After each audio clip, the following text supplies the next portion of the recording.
Oh, there we go. A very, very good evening. A warm welcome to Dan Really Likes Wine. Welcome to an evening of Dan Really Likes Wine with Fig and Pay that's having one or two minor technical hassles. We're having a couple of sound issues, so there's a reasonably good chance that I will occasionally disappear from the show and then charge straight back in. I've tried to get both my 4-year-old and my 6-year-old, whose comprehension of IT is far more advanced than my own, to come and fix the issue. They haven't been able to do it. So if I do disappear suddenly, do hang on. I'll be back just as quickly as I can. And it's certainly worth staying on the show, not necessarily for me, but for the fabulous guests I have with me. As with our last couple of episodes last week, we are still in the Swartland as we return with another selection of fantastic South African winemakers. We kicked off the Swartland with Cully Lowe and Jasper Wickens on Monday, talking about the terrific wine that they make, the Porseleinberg and the Swartberg. Today, we stay in the Swartland and we chat to a Sadie, but not the one you might be anticipating. We have David from David and Nadia who will be with us. And we also chat to somebody whose wine I'm trying for the very first time. And that elicits mixed feelings from me. I'm a little embarrassed, to be honest, that I haven't had the wine before, but I'm also quite excited because it means our industry is still big enough, still vibrant enough, still cool enough that even somebody who drinks rather a lot of wine for a living, I stress, is able to try something today that I've never had before. A new discovery always puts a spring in my step, and all the more so when it is South African, and all the more so on top of that when it's wine that comes with great praise from the people who have had it before. And I've spoken to a couple of people who you're in for a treat today. So a little later, David from David and Nadia. But first of all, let's go straight over to from Wightman Sons in the Moralik venue, Andrew Wightman. Andrew, good evening. Hello, Dan. Thanks for having us. Oh, Hello, thank everybody. you. Thank you for joining me. As I said in the introduction there, it's not that often anymore that I get to try wine in South Africa that I haven't had in terms of the entire vineyard, let alone a particular varietal. And so this is my first skirmish with the wines of Wightman and Sons.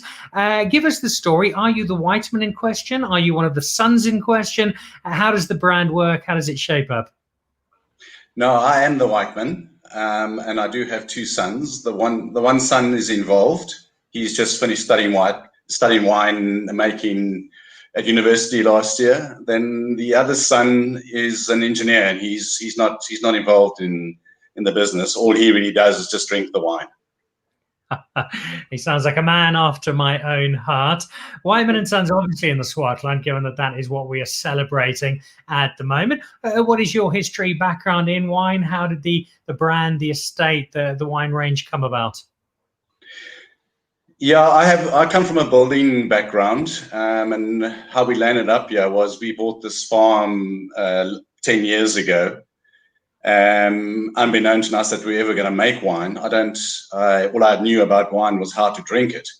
And it was the winemaker next door who inspired us after a few years of learning how to farm the vineyards. He was inspirational in getting us going to make wine. So we did, made a couple of barrels. It was awful. Eventually we started making some reasonable wine and thought, well, maybe we should give it a bash and put it on the market. And yeah, we are. We've just completed our 6th vintage. And yeah, rocking and rolling. Clearly having a lot of fun with it. We've got one of your wines here today, which I'm really, really looking forward to trying. In terms of this, the Swartland as a whole, though, I get the sense that it doesn't matter whether you've been there for a huge period of time or whether you're reasonably new to the space. There's a real camaraderie amongst the winemaking community. It seems to be as closely knit as any of the wine spaces we have in South Africa. Yeah, definitely. I mean, it's an amazing area to live in, and I mean, I've got some prominent neighbours like the other Sadie, Adi Bardenos, Lammerhoek. So if you're ever in a pickle, all you need to do is just pick up the telephone or go and visit and have a chat, and they're quite willing to impart with their knowledge, and of course always willing to help out. We've got an early endorsement on the show this evening. Greg Sherwood checking in from London, as he usually does. Tasted the Wightman wines last year, says Mr. Sherwood, at the Raw Wine Fair. Nice. Love the newer labels. So yeah, you might well remember Greg. He would have been a slightly swaying ginger pseudo Welshman, probably very badly dressed, and by the end of the evening, fast asleep under a table. But a wonderful supporter of South African wine. Clearly likes yours. He mentions the newer labels. Has there been some change to the branding? Yeah, originally we started off as more like vineyards, which we found didn't really work for us. So then we decided, after much head scratching, to change the name, and the Wightman Sons name came up. We just thought that it would be nice to have a family name and a family feel to our wines, and especially that the one son is entering into this industry. Why not? And it's actually worked. It's gone from leaps to bounds, actually. So it was actually a good move, which I was pretty nervous about in the beginning. But as I say, it's really worked. And we've managed to sort of get all our labels in one sort of theme, instead of having different themes and nobody could relate to what we were actually trying to do. So yeah, it's worked out very well. So a nice aesthetic thread through the brands. As I say, looking at one of these in a moment, but I see another question has come through. Skark Stapelberg asking, is there any local stock available retail? If so, where can people get the wine? Yeah, certainly in Cape Town there is. Johannesburg, we don't have an outlet in Johannesburg as yet, but you can always get it online through Bill & Co. They're based in Malmesbury, Wine Cellar, and also the Wine Collective in Riebeek. They're quite willing to ship it up to Johannesburg if need be. All right, so you know where to get it. Let's find out what it tastes like. Or you could buy it directly from the farm. All right, so that is an invitation. I'll expand that slightly. That's an invitation from Andrew to go and visit him, go and stay with him, have dinner with him, bring your family. He'd love to sell you some wine and a chance to go and see part of the estate. That gives us this from Moral Lake Vineyards, the Hedge from Wightman Sons. Why the Hedge? What does that refer to? Well, everything's quite simple here, Dan. It's called the Hedge because the vineyard of the Syrah component is next to a hedge. So nothing complicated at all. All right, nice and simple, as is the makeup of the blend. It is a Syrah, a Carignan, and a Cinsault. So already, even before tasting it, you can make a pretty good guess at the type of profile. And yeah, this particular blend, particular favorite, the drive behind bringing these ones together? Well, basically, it's a Rhone blend, and I'm quite fond of wines from the Rhone, so I thought I would try something in a similar fashion. Also, partly it was inspirational from David Sadie. He said to me, "Why don't I try and make a blend?" And said a Rhone blend would probably also be a good idea. So that's how it all started. All right, so we've got the Syrah, we've got the Carignan. And the Cinsault. Its nose is glorious. I'm going to have my first sip. This is a monumental moment, Andrew. This is my very first sip of Wightman & Sons wine. And I suspect it might not be my luck.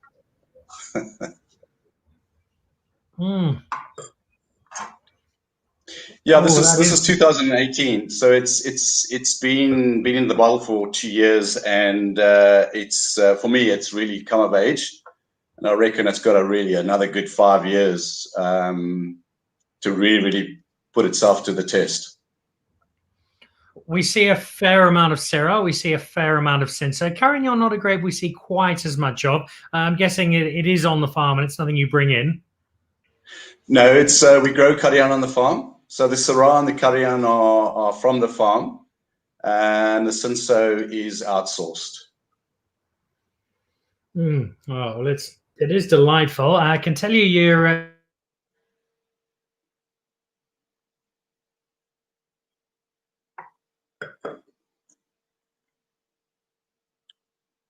I lost you, Dan. Apologies there. I did say we might have one or two minor issues. We'll blame Escom. It's just a lot easier. got someone on your visit list. Skulk Stapelberg on the list to visit, says Skulk. You're getting the truncated message there, Andrew. The rest of the message says, bringing my wife, her family, our cousins. We've also got 3 dogs and a monkey. Can they come too? That's fine, Skulk. Bring them along. Andrew would love to have you. Jasper Vickens, who we had on the show Monday, Jasper saying, best neighbours, lacquer wines. I thought the sun is the face. Any response to that, Andrew? Thanks, Jasper. Oh dear! So your son obviously heavily involved, the working one, not just the drinking one. So a really nice family collective. Where do you see yourself in terms of the evolution of the brand? Is there still a lot to come? Are you still looking to grow a lot more, to do a lot more, to expand a bit? Yeah, definitely. I think there's going to be 2 aspects to the business. Obviously, there's the Wightman Sons, which the idea is that's my brand, and then my son he's going to go off on his own tangent and create his own brand. Obviously, at the moment, he's quite involved, so the Wightman Sons is what he's primarily focused on. But he has his own brand, which is just a single variety at this stage.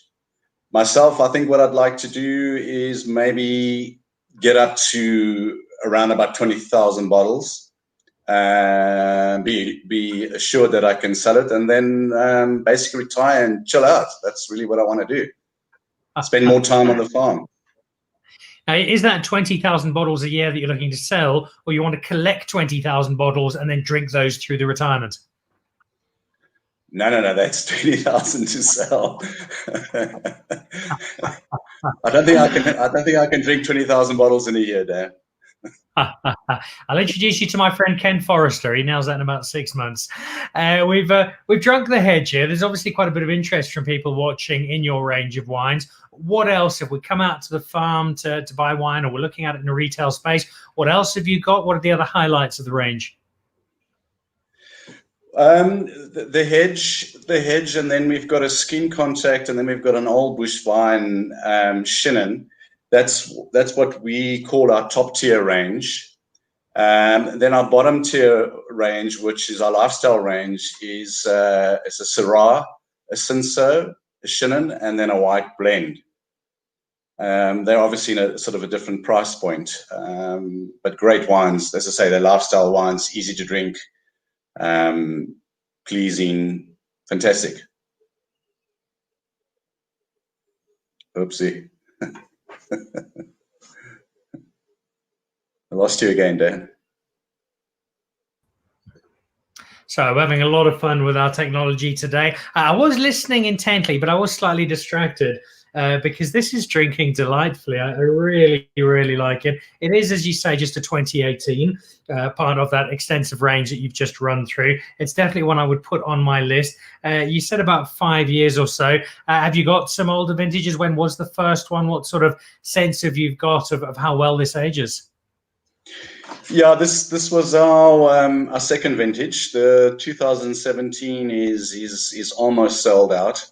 There were obviously a couple of tweaks from the 17 to the 18. Although I must admit, I opened a bottle of the 17 the other day and I was pleasantly surprised. So yeah, there's not much of that left. I think what I'm probably going to do is take a little bit of that and stash it towards my 20,000 bottles that you mentioned earlier, Dan.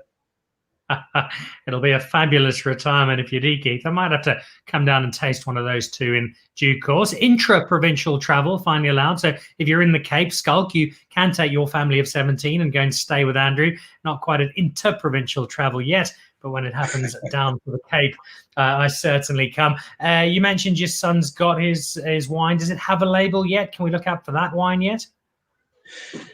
Yeah, he does have his own label. I mean, obviously being young, he's got quite a funky label. I don't think he has a particular name for his range. It just at the moment it just falls under Wightman Sons. So he uses the business to sell his wines through us. Yeah.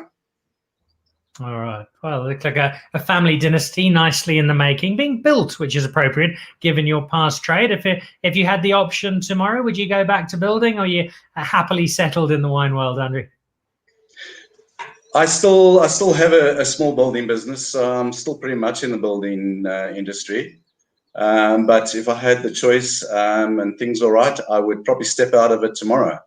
I prefer the lifestyle of rather farming and making wine. Or making wine is it's only for 2 months of the year, so you've got to do something else for the rest of the year. And I really enjoy farming. So that's where I'd like to put more of my efforts in eventually when I retire. I think there is a slightly more approachable nose to a Cinsault Carignan Syrah blend than a freshly done cement. So I'd probably follow you into that wine space if I had to. Just before we let you go, a final word on Swartland. We're celebrating such an electric part of the winemaking world here.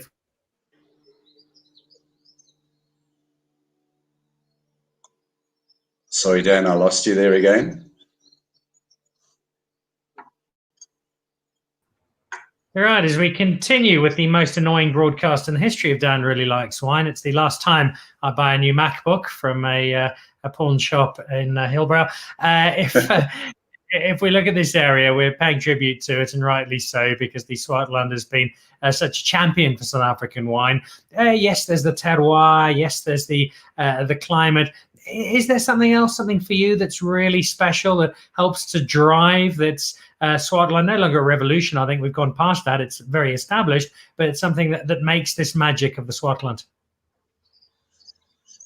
Yeah, I think for us as a family, I think the one of the biggest sort of reasons why we live here is the tranquility, and also the simplicity of our lifestyle. It's very uncomplicated compared to living in the city, and also the people that live around us, and also the folk that live on the farms.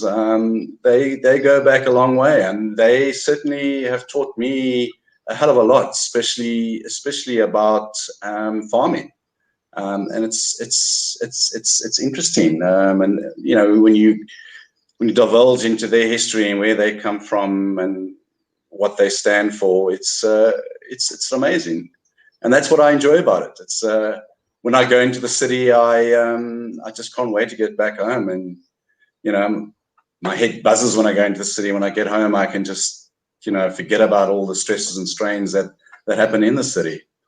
So yeah, I think that is kind of that's why I never want to leave this place. Lockdown was quite good for me in a way, because I was forced to work on the farm and shovel the manure and do the things that I usually delegate. So I really realized that this is where I want to be and stay here.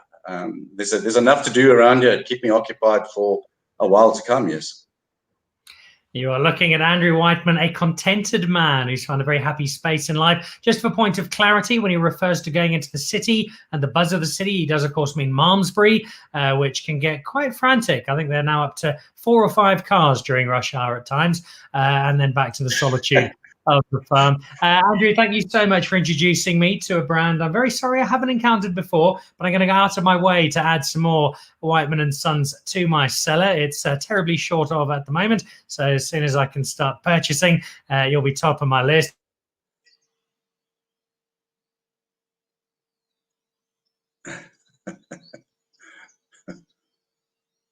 Yeah, Dan, you've gone again. Technology. So basically, Eskom and Telkom don't like your wine. I think that's what we can come down to.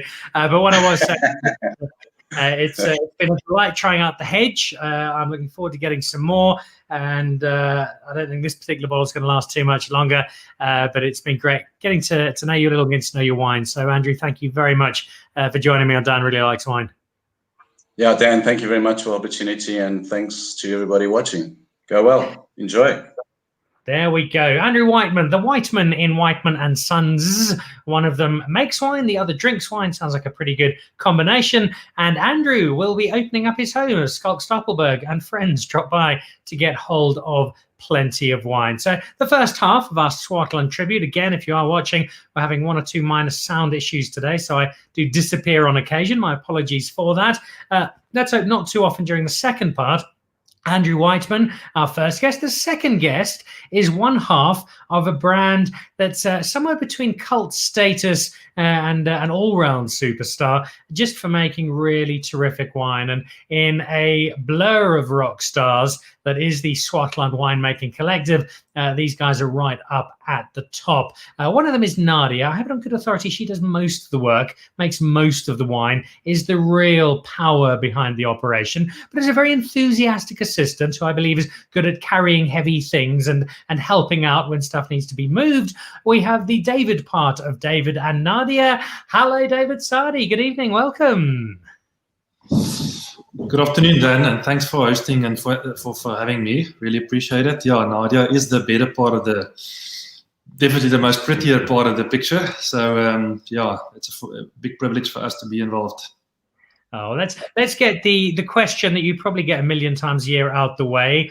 David Sadie, that sounds very similar to a famous person. And of course, you are related to a famous person, Johan Sadie, the rugby player who's particularly well known in Cape Town and in France, but no relation at all to Ibn Sadie, as much as Ibn would try to tell everybody the contrary.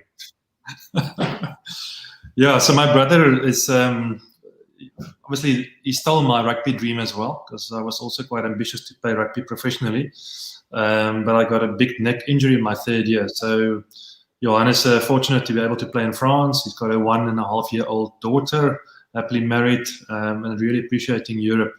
And obviously, he would love to come back to play for the Stormers if they can decide eventually where they want to play.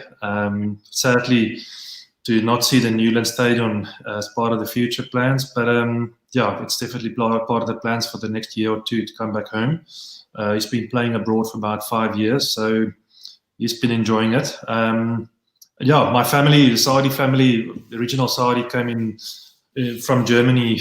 He worked for the VOC, and he came into the Swartland already in 1757, that he got granted a 99-year lease on a farm next to the West Coast.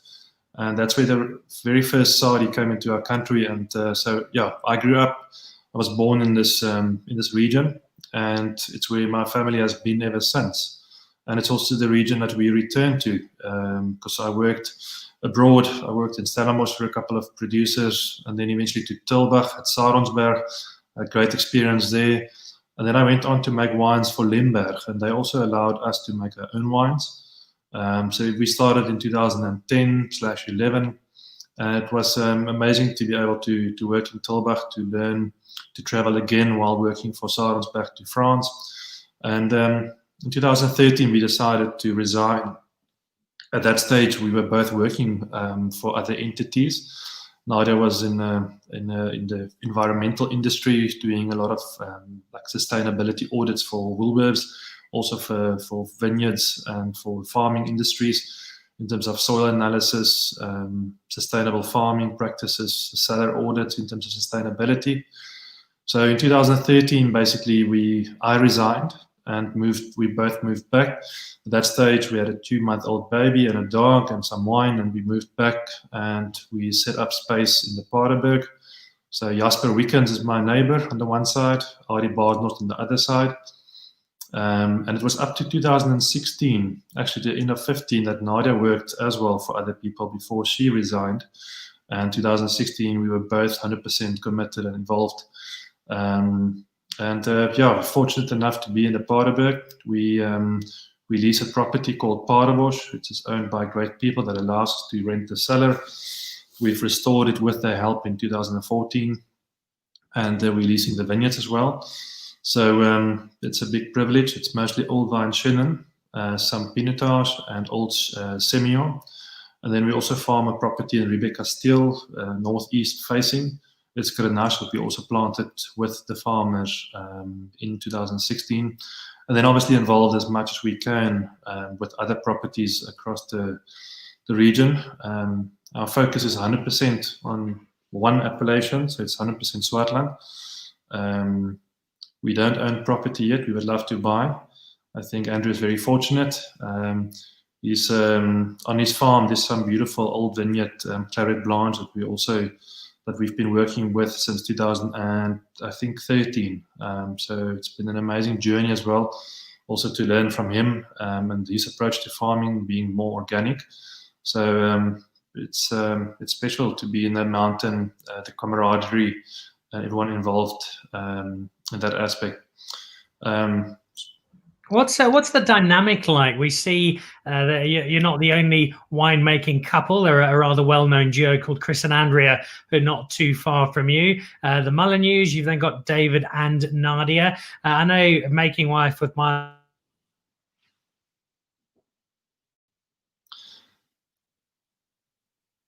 So I've lost you there, but I'll keep on. I've got the question. So we studied together. She specialized eventually in soil science and viticulture. I did viticulture and wine. She did her honors in soil science, and at that stage I traveled the world, did more vintages abroad. So let's say the foundation, the groundwork, to speak like figuratively speak, but also literally, that's where Nadia is the core of the business in terms of keeping everything together. Soil analysis, profiling of soils, studies, GIS studies, new plantings, existing vineyards, to call it the core and the glue of everything that's kept together. I'm a dreamer. I delegate a lot. I'm involved with each and every aspect, from traveling to Japan, New York, Cape Town, Pater Noster, all over the place, from standing on a piece of soil that's not yet planted and dreaming about the soil and area that I'm standing in. So call it operationally running all parts of the business, which is the big privilege part of where we are. We've got great people involved, a farm manager, and Andre Brains, he's got his own wines as well, called City on a Hill.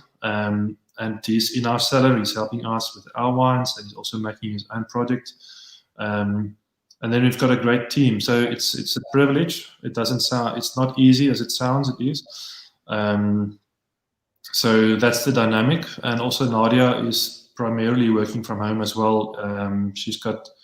We've got 2 boys, busy guys, 5 and 7 years of age. So a bit of homeschooling, keeping them in control, and then keeping and managing, call it the office, everyone involved, projects, soil-wise, everything else. You mentioned the City on the Hill. We have that wine coming up in the next week or 2. We'll be tasting that, one of our live tastings. Probably about a week and a half ago, I was tasting some wine, David, with my family in Northern Ireland, and we were tasting, amongst others, the David and Nadia Aristarchus. And in fact, I think my mother Helen is online at the moment, as well as my sister Kate, both in Belfast. And it was an absolute smash hit. And we're going to taste it in just a second. We're also going to taste the Elpidios, both Greek names. It strikes a slightly bittersweet tone for me because I was supposed to have landed in Greece on my annual summer holiday with my Greek wife today. So the next best thing is to drink some wine that has a Greek name. I know that both these names have something special for you. Why Aristarchus? Why Elpidios? What do they mean? What do they mean to you? Yeah, so if we had to discipline, we would have only made 2 wines, and it would have been those 2 wines. And it's in one way to pay tribute for the new Swartland.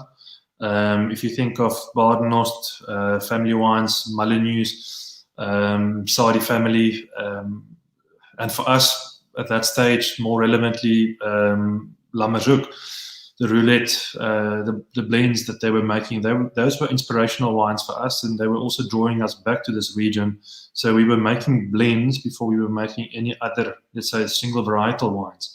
So they are true to our hearts and our philosophies of us as to what we do in life and also in business. Aristarchos, it means to be the best leader. Why we chose it was not for that specific name out of context. It was in context, but which means that the best way of leading is by serving others. That's where it comes from for us. So we want to serve others, and it's about, I think, in honesty, to be humble about it. And then Elpidios has got the same meaning as Nadia, and that means to have a long-term expectation, to have hope, and to have an expectation for the future, which sadly is necessary in our country with our beautiful government. So we also need to be positive and create hope as well along that. So those are the fundamental wines. Alongside them, we have a straight Chenin Blanc as well, and a Grenache, and then some single vineyard Chenin Blancs, and then Grenache Noirs to follow in the future. We've got the Aristarchos to kick off. I can tell you that my mother was so taken by your wine, David, that she got hold of Kinnigal Wines down in Galway. If you're in Ireland, Kinnigal Wines have got a cracking selection of South African wine. There's Lismore there, there's Thorn and Daughters, there's De Trafford, there's De Lima, there's Savage, and there is David and Nadia. And in fact, she sent in a message, did my mother, probably on her third bottle by now, with perfect timing. 18 bottles of South African finest, David and Nadia included, just arrived from Galway.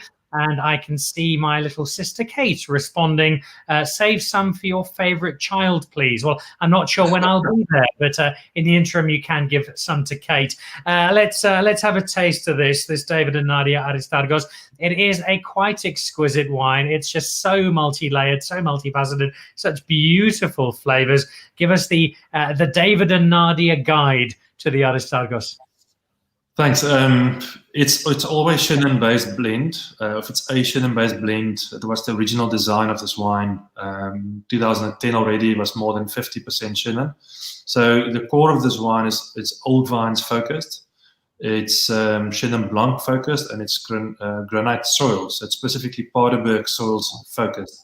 The older vineyards in this wine is not only limited to Chenin, we also have beautiful Claret Blanche, some 2 old Semillon vineyards. So those vineyards create the backbone of this wine. We also do believe in varieties such as Roussanne, Marsanne, and Viognier. I've worked a vintage in 2010 in the Northern Rhone. So although the Swartland is much warmer, I do believe in those varieties, and it's got its place. But we will never give up the fact that it's a Chenin-led component or Chenin-led wine, which needs to create and be the basis of this wine. So it's 5 varieties, 14 vineyards, 20 plus pickings, everything whole bunch pressed. Like I said earlier, it's granite based, followed and influenced by some shale, which is quite lateral soils. Our region is known for wheat farmers that farms these very shallow soils. It's not easy to farm vineyards in them without water. And then also some iron deposits from the west. And in the north, we have a lot of clay influence into some granites and into some iron-rich soils. The younger vineyards in this wine is up to 2013 planted, which is the Marsanne, Roussanne and Viognier from early 2000s. And then it dates back to 80s, 70s, and 60s. Whole bunch pressed, whereas the Semillon, those 2 vineyards are the only 2 components and only 2 vineyards we do some skin contact on them. Those were planted in 1960 and 72. It's on Paardeberg. It's next to our cellar. It's not easy to farm them. It's a dry region, warm region, so they lose acid. And normally they ripen towards the end of January, beginning of February. I think Jasper Wickens, our neighbor, is call it a specialist in Semillon and Semillon Gris and its components. We've got, I think, about 10 vines in 3 hectares that are Semillon Gris. So we try to, I mean, it's part of the final wine. It's just too small to keep it separate. The mutation aspect of it is it's so beautiful. And so yeah, a week of skin contact to have a bit of like a fine and defined finish in the wine. And then those specific components, it spends 1 year in a big foudre, so it's a more neutral, slower aging vessel, whereas the other wines are also in neutral oak, but for 1 year on the lees in an old neutral oak 300-liter barrels, and then blended. In the next 2-3 weeks, we'll be releasing the 10th vintage of this wine, which is the 19 vintage. And we also have a bit of Grenache Blanc and Verdelho that made its way back into the wine, into the blend. You've got me excited.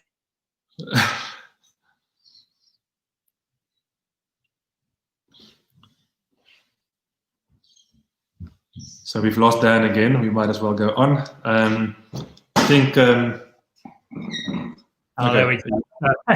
Thank you for holding the fort there. This is proving a very annoying evening. A couple of technical issues today. So if you're watching, our apologies. A question from very much the layman's side of things.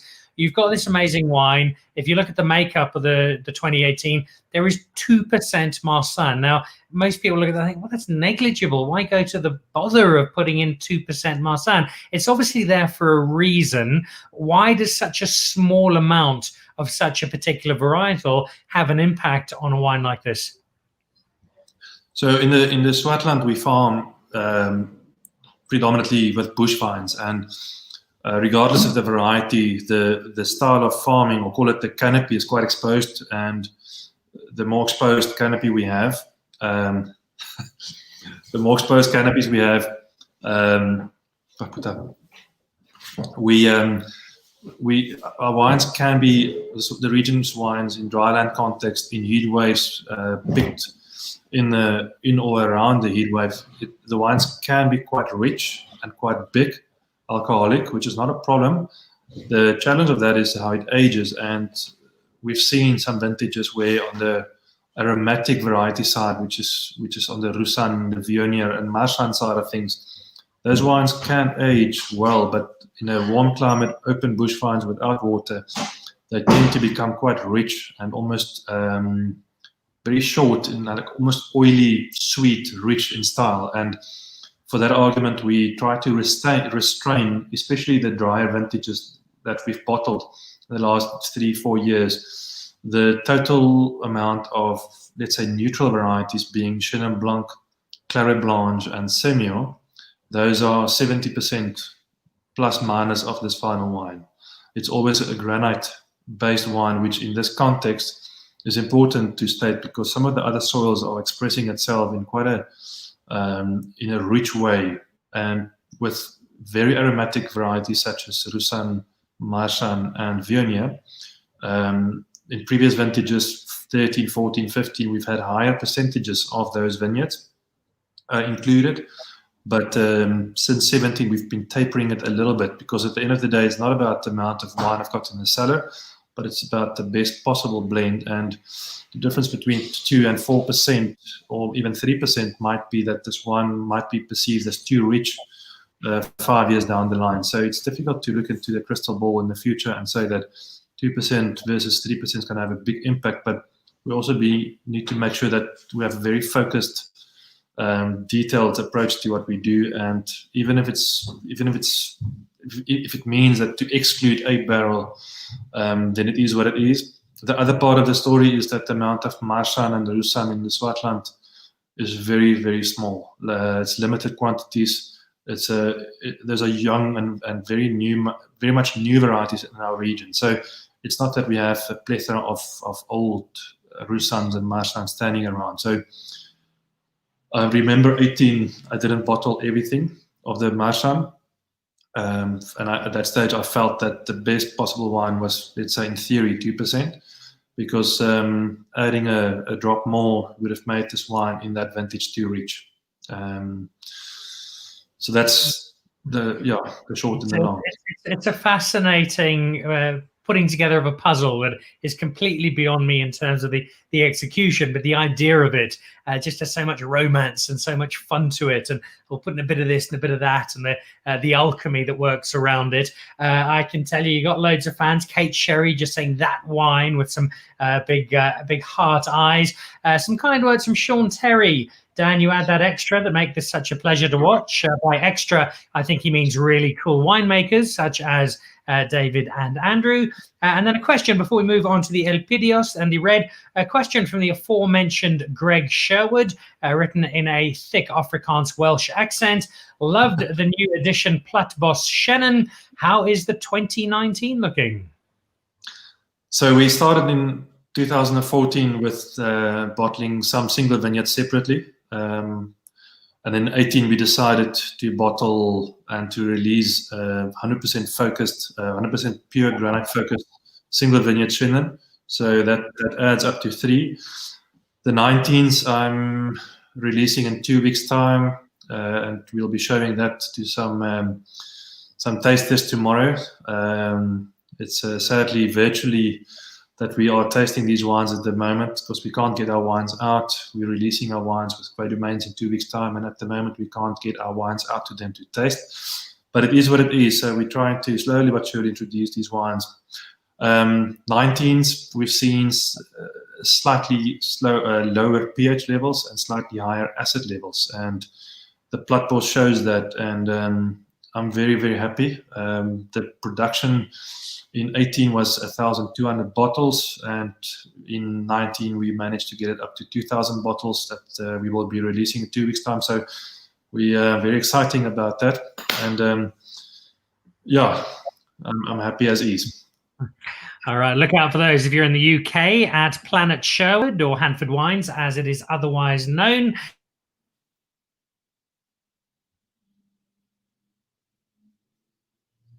So we've tasted, Greg, on that note, we've tasted with J&B about 2 weeks ago, and Mark's confirmed the allocation from just Arena Brooks. So we're happy to let you know as well that we'll be shipping in the next 2 weeks. And yeah, UK has probably got one of the biggest allocations of those wines around the world. So we're quite fortunate.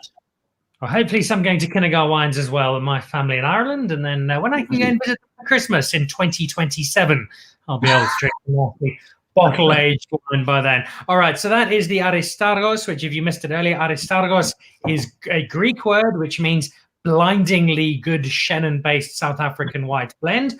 And then there is the Elpidios. And for me, the most fascinating thing about this, the lovers of this grape might take minor offense, and I apologize if you do, but if there's a grape in South Africa that divides people and hasn't always been the most fashionable, David, it is Pinotage. There are new styles of Pinotage that I think are winning a lot of new fans, but historically, Pinotage has taken a little bit of a battering from time to time internationally. You're in the Swartland. Swartland people are uber cool. You only wear organic clothes and you grow beards, and you're a really cool bunch. And yet here you are taking one of your wines and throwing in some Pinotage. And I know this is not just random. This was a blend. This was a wine that you really, really wanted to make.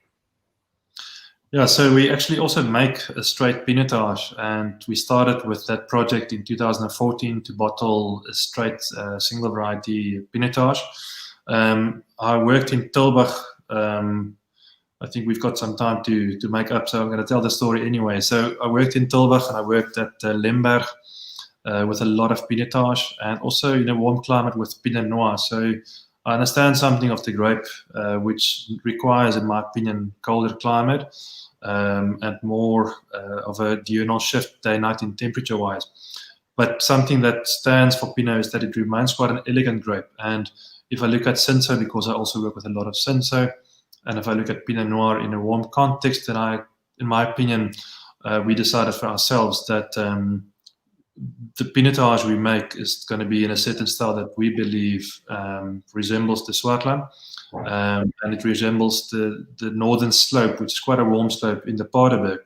So we harvest Pinotage grapes quite early, which is actually, we start vintage off with red wines, which is Pinotage from 12.5 up to 13.5 alcohol. And then we only start with our Chenins and the earlier picking of the Chenins, which is the more acidic, let's say very low pH driven components, all from warm slopes, because we do a lot of different pickings. It's not that we do only one picking at that, let's say, pH and acid levels. But it was specifically in 2013, the bottling of the Elpidios, that we included some Pinotage from the 14 vintage, a bit of a back blend. The top part of Paardeberg has got amazing structured granite rocks, and the tannin from that Pinotage is more austere, and it's not a fruit-forward wine. And for that vintage, we decided, I think at that stage, we also included 2 or 3%, and we decided in a way that that Pinotage from that very specific part of the Paardeberg Mountain, it just tightens up the wine.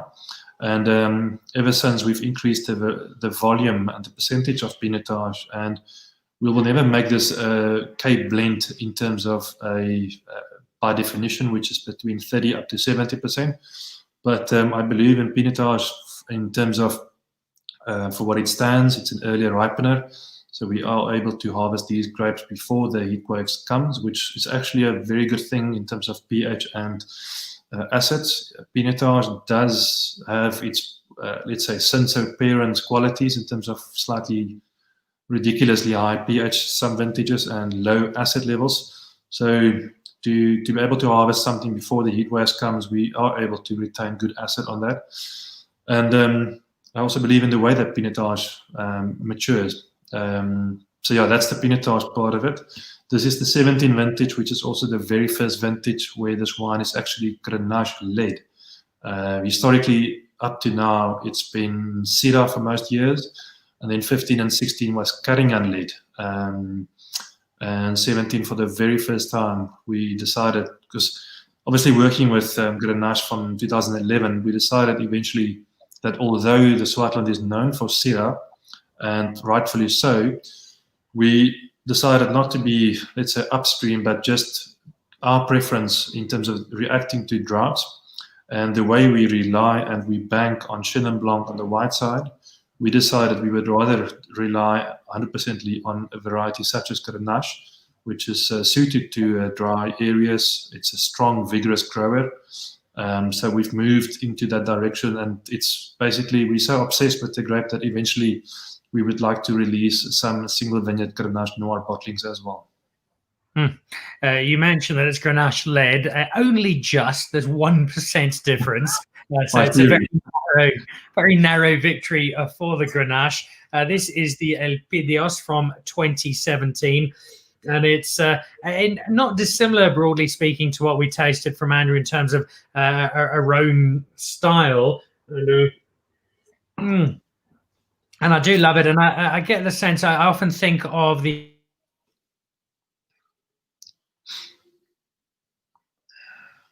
Yeah, I think, Dan, we've lost you again.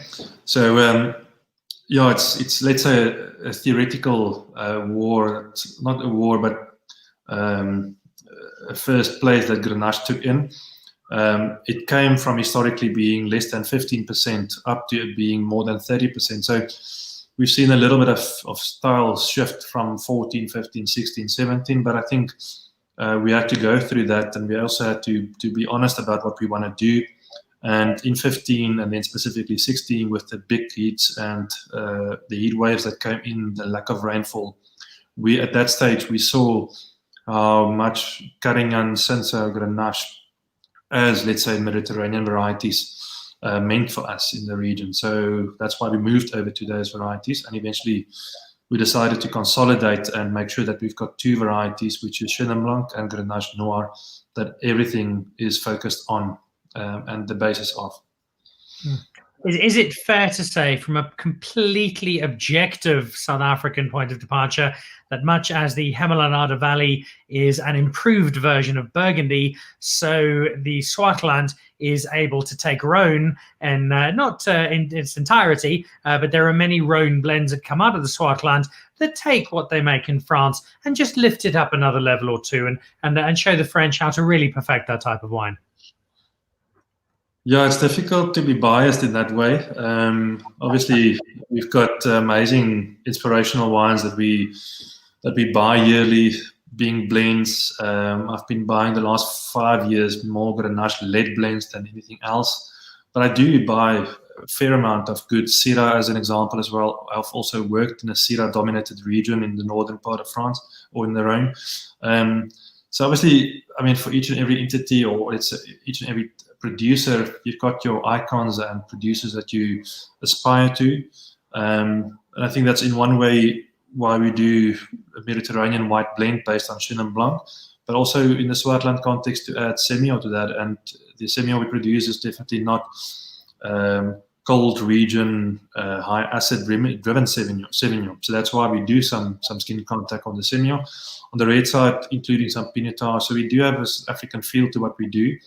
And like you, that would have been in Greece at the moment, we were supposed to be already in Spain, in France, in Loire in May. would have been in New York at the moment, and in 2 months' time would have been in France and Spain again. So, yeah, I'm missing those opportunities to go and really taste in the most amazing Grenache producers' vineyards and Chenin Blanc vineyards. And we've been there a couple of times, but just with a new perspective and enthusiasm to travel and to really spend time. It's sad to miss it. So yeah, losing you again. I think with the videos, you're back. Okay, up to you. So we're going to have you back on the show in the next little while with some more of your wines, because A, I love them, and B, it's just fascinating chatting to you as it was with Andrew earlier on. Before we do wrap up and I go and finish off both these wines on my own before my wife gets home from work, just where you're going from here. I think the David and Nadia brand has become so established. We're seeing it internationally. You cost me a fortune at the Strauss wine auction. I've got a few cases I wasn't intending to buy. I thought someone would have didn't. So my kids aren't going to university, but at least I've got some very nice wine. In terms of where you're going with the brand, what you'd like to do with it, how you'd like to see the next 5-10 years going, has your boss decided, and what were Nadia's decisions? Yeah, I think I'm definitely the dreamer, and she's the realistic part of the team. And I think it's important to have both. Obviously, sometimes my dreams are too idealistic as well, so we need to also have that balance of being realistic about it. But at the moment, this lockdown has given us the opportunity to consolidate and re-energize, refocus on what we are about, because up to now we had some loose ends, and although each and every wine we make has got the most, I mean, we do it out of a good heart, out of a good place where we want to release these wines, and we've ended up in a situation where some of these wines are actually cannibalizing into our main wines. And we've got a small cellar, so we also need to look at what we do in a small space, and given the amount of energy and time and detail we put into what we do. So at the moment, tapering down our production a little bit, kicking out vineyards that doesn't work, which is not influencing wine. It's just basically vineyards that we 5 years ago started getting involved with, but we were hoping to get a chance to improve them, which unfortunately is not the case on each and every old vineyard. So 1 or 2 hard decisions were made after vintage. So to capitalize on the fact that Chenin Blanc is the core white variety on the white side, whether it's for the Aristarchus as a blending background or backbone, whether it's for the main Chenin that we do from 7 vineyards, whether it's from single vineyards, potentially adding a 4th single vineyard in the future on the white side. That's also part of our dreams. And then on the red side, I think for the fact that we've got access to young vineyards, we don't have access to old vineyards, unfortunately, but we could also plant in extreme sites, altitude, high radiation, beautiful altitude vineyards that we are privileged to be able to farm with farmers. And they planted it for us in the last 3-4 years. And to see those vineyards growing up, and to eventually, on the single vineyard topic and side of things, I think we'll probably end eventually with 6 single vineyards, being Chenin and Grenache led, and then 4 David and Nadia, let's say the core of the production wines. And those wines are, in old world terms, appellational wines. They are resembling the Swartland in our view. And obviously the single vineyard wines are showcasing the purity. They're not perfect wines. They're showcasing the honesty of soil, and our region. It's still the reason why we do about 75% of our production on Swartland wine of origin based wines, is because like myself, like Andrew, we are part of the Swartland independent producers, and we are part of the Swartland wine route, and we are 30 producers more or less that we all need to shout South Africa, and then for that second argument, Swartland to the world, to draw attention and to get people buying our wines.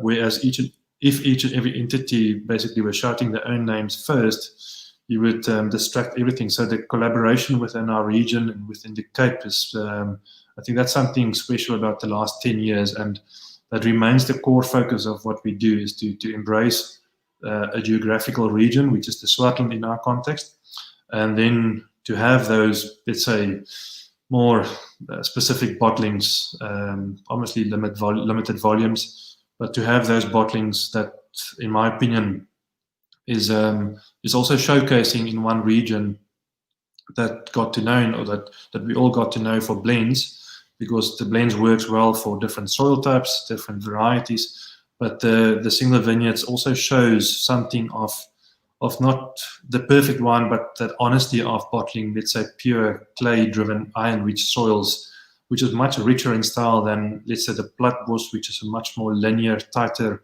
high acid profile wine. So it's one appellation, and we try to show it on various platforms or various ways. And obviously, we would love to buy land. That's part of our 10-year dream. So we need to work hard for that argument. That is definitely part of our 10-year dream. And then, like Andrew, we also eventually want to retire. And I'm saying that at the age of 35. Obviously, we'd love to leave a legacy.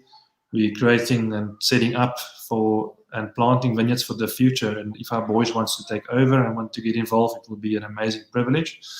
So we're doing and giving our best shot at buying a piece of land, hopefully in the Paardeberg, establishing, and to eventually hand over.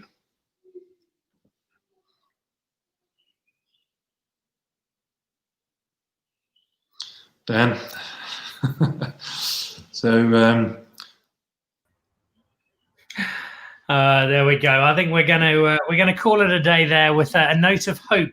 Andrew gives us. We had a comment come through from Annie Carlisle Kits, which I can only echo. Annie's saying, "Great job holding the fort for Dan."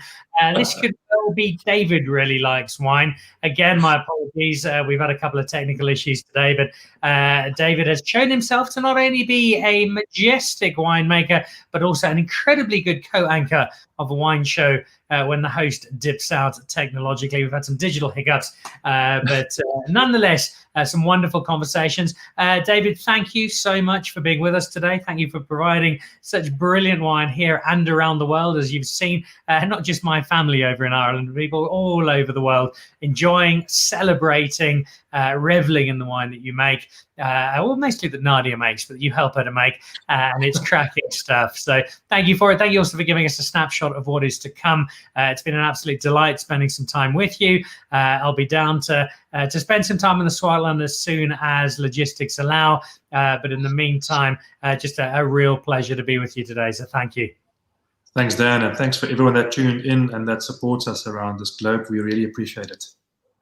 So there we go. David of David and Nadia fame, or Nadia and David, as I think they shall forth now be known on Dan Really Likes Wine. Big thank you to Andrew Wightman from Wightman Sons, giving us a taste of his Hedge, that Cinsault Carignan Syrah blend. Lovely Rhone-style celebration of red wine out of the Swartland. We continue next week with more wine from the Swartland. We will on Monday. The guys from Testalonga, the Bandito range, some of the coolest labels in South African wine. We'll be drinking those, and we'll also be checking out the Hughes family, the Nativo wines, and seeing what they have in their range. Also look out next week for a look at alcohol-free wine with a Joburg foodie, and if you missed it earlier this week, a wonderful conversation with Ian Nadia. Thanks for being part of Dan Really Likes Wine. Apologies for our technical challenges. Look forward to seeing you again next Monday evening. Dan Really Likes Wine, presented by Pick and Pay. Join that wine club, and as soon as we can start buying wine, you'll get some great deals on some fabulous wine. Thank you so much for being with us.